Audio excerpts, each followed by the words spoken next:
انتي كأم لما بتقعدي ترتاحي شوية او تاخدي بريك مش بتريحي فعلا. ليه؟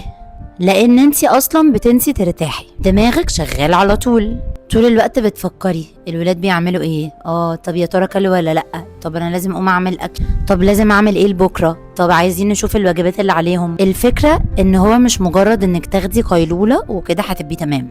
الارهاق والاحتراق النفسي مش هيروح بنومه واحده. انتي محتاجه تتعلمي ازاي ترتاحي بجد، محتاجه تفهمي ان الراحه دي مش رفاهيه، دي ضروره، ومحتاجه تفهمي انك لما تكوني مرتاحه ومتوازنه هتبقي ام احسن لاولادك، مش العكس. اتعودتي على القلق والارهاق لدرجه ان هما بقوا جزء من روتينك اليومي. الموضوع بيبدا صغير في الاول وبعد كده يفضل يكبر ويكبر ويكبر. انتي بتصحي الصبح واول حاجه بتيجي اصلا في مخك الليسته الطويله بتاعت الحاجات اللي انتي محتاجه تخلصيها وتعمليها، وكل ما تخلصي حاجه تلاقي في 10 حاجات غيرهم مستنيينك. القلق بقى صاحبك الدايم، والمشكله بقى ان احنا قبلنا الوضع ده وفضلنا نقول ده طبيعي، ده جزء من الامومه.